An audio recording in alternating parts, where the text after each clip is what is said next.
Champion, tu as accepté d'être appelé champion en ajoutant les surnoms des champions à ton nom.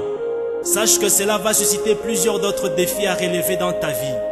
Plusieurs ennemis s'élèveront pour te concurrencer, mais tu dois avoir une attitude différente de tout le monde face à n'importe quel problème. Et n'oublie jamais qu'aucune victoire ne s'acquiert sans adversité ni combat. Ah, je suis au bout de mon souffle. Pendant ou devant ton adversité, évite d'utiliser les vocabulaires des esprits négatifs qui font appel à ton imagination. Qui t'a dit que tu es au bout de ton souffle? Qui t'a dit que tu es foutu? Qui t'a dit que tu es fini? Champion, c'est normal que tu sentes la peur devant ton adversité. Retiens qu'un champion apprend toujours à affronter sa peur et le mal ne résiste qu'aux faibles parce qu'il a peur des forts. Tu es fort, lève-toi, affronte ta peur et sois déterminé à terminer ce que tu as déjà commencé. N'oublie pas que tu es un finisseur. Champion, tu n'es pas devenu champion par toi-même, mais tu es né champion. Tu es plus que champion depuis que tu as cru au Seigneur Jésus-Christ. Champion, n'oublie pas que par la mort à la croix, Jésus-Christ a anéanti celui qui a la puissance de la mort, c'est-à-dire le diable. Il a dépouillé les dominations et les autorités et les a livrés publiquement en spectacle. Et c'est pourquoi les démons les croient aussi et ils tremblent. Garde ton attitude positive. Tu n'es pas destiné à mourir aujourd'hui. Je sais que tu ne mourras pas, mais tu vivras et tu raconteras les œuvres de l'Éternel. Tu ne mourras pas comme un meurtrier, ou un voleur, ou encore comme un malfaiteur. Jésus-Christ a déjà pris ta place il y a de cela plusieurs années. C'est à toi de croire seulement à ce que je dis. Champion, je sais que ta chair ne sert de rien et ton corps est faible. Mais sache que c'est l'esprit qui vivifie. Que ton esprit entende ma voix et mes paroles. Champion, je sais que tu m'as entendu. Que ton esprit fasse recours à un moyen plus puissant que toutes les armées du monde réunies. Plus puissant que tous les sages, que tous les dirigeants et tous les riches du monde. Un moyen plus puissant qu'une bombe atomique. Ce moyen a le pouvoir de transformer la douleur en plaisir, le chèque en succès, le malheur en bonheur, la malédiction en bénédiction, le chagrin en allégresse, la stérilité en fertilité, la maladie en santé de fer.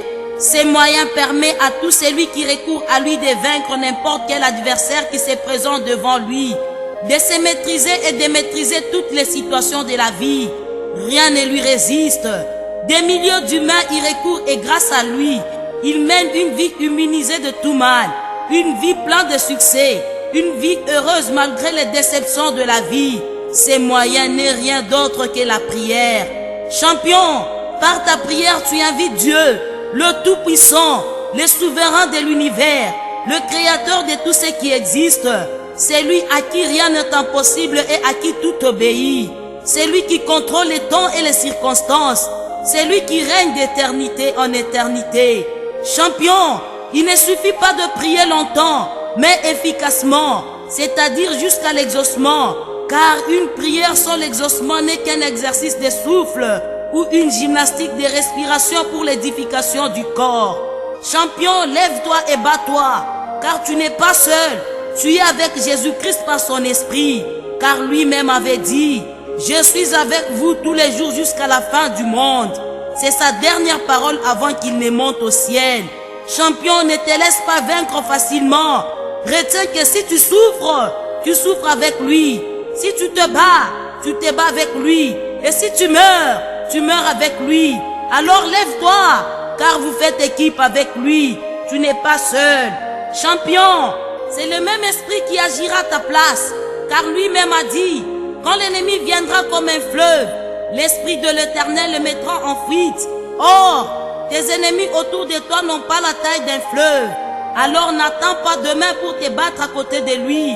Commence la prière qu'il renouvelle sa force en toi. Sinon cela risque d'être trop tard. Prie maintenant, de tout ton cœur et ton esprit. Prie, prie. Oh Dieu, tu es mon Dieu. Je te cherche. Mon âme a soif de toi, et mon corps soupire après toi. Aie pitié de moi, Éternel. Vois la misère où me réduisent mes ennemis. Enlève-moi des portes de la mort, afin que je publie toutes tes louanges et que je me réjouisse de ton salut. J'ai connu pire que ça. J'ai raconté les collines et les montagnes. Et je t'ai invoqué toi l'Éternel et tu m'as exaucé. Pour moi, et quand je suis seul, je sais que tu m'exauces toujours. Mais je te prie de m'exaucer encore une fois à cause de la foule qui m'entoure, afin qu'ils croient que c'est toi qui m'as rendu plus que vainqueur, et que l'on sache aujourd'hui que tu es le vrai Dieu dans ma vie et que je suis ton serviteur. Seigneur éternel, souviens-toi de moi.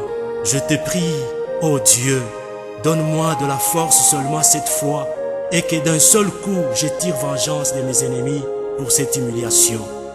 Éternel, toi qui exerces mes mains au combat et mes bras tendent l'arc des reins, tu me donnes les boucliers de ton salut. Ta droite me soutient et je deviens grand par ta bonté. Tu élargis le chemin sous mes pas et mes pieds ne chancellent point. Je poursuis mes ennemis, je les atteins et je ne reviens pas avant de les avoir anéantis. Je le brise et ils ne peuvent se relever. Ils tombent sous mes pieds. Tu me ceins des forces pour les combats. Tu fais plier sous moi mes adversaires. Tu fais tourner les dos à mes ennemis devant moi. Et j'extermine ceux qui me haïssent. Ils crient et personne pour les sauver. Je les broie comme la poussière qu'emportent les vents. Je les foule comme la boue des roues. Ta parole me dit, l'Éternel te donnera la victoire sur tes ennemis qui s'élèveront contre toi. Ils sortiront contre toi par un seul chemin et ils s'enfuiront devant toi par sept chemins. Accorde-moi maintenant ta victoire et que mes ennemis prennent la fuite au nom de Jésus-Christ de Nazareth. J'aime l'Éternel car il entend ma voix, mes supplications, car il a penché son oreille vers moi et je l'invoquerai toute ma vie. Les liens de la mort m'avaient environné et les angoisses du sépulcre m'avaient saisi. J'étais en proie à la détresse et à la douleur, mais j'ai invoqué le nom de l'Éternel. Ô Éternel, sauve mon âme. L'Éternel est miséricordieux et juste. Notre Dieu est plein de compassion. J'étais malheureux et il m'a sauvé. Oui, Éternel, tu as délivré mon âme de la mort, mes yeux des larmes, mes pieds de la chute. Je marcherai devant l'Éternel sur la terre des vivants. Mais ceux qui cherchent à monter la vie iront dans les profondeurs de la terre. Ils seront la proie de chacal. Ta droite, ô Éternel, a signalé sa force. Ta droite, ô Éternel, a écrasé l'ennemi. Par la grandeur de ta majesté, tu renverses tes adversaires. Tu déchaînes ta colère. Elle les consume comme du chaume. Au souffle de tes narines, les eaux se sont amoncelées. Les courants se sont dressés comme une muraille. Les flots se sont durcis au milieu de la mer. Merci Éternel pour ta victoire. Champion, sans le savoir ni le vouloir, c'est grâce aux circonstances difficiles de la vie que tu finis par te qualifier champion. Mais après avoir résisté à toutes les tempêtes de la vie, n'oublie jamais qu'à travers ta souffrance et tes épreuves, tu réveilles les champions qui dorment en toi.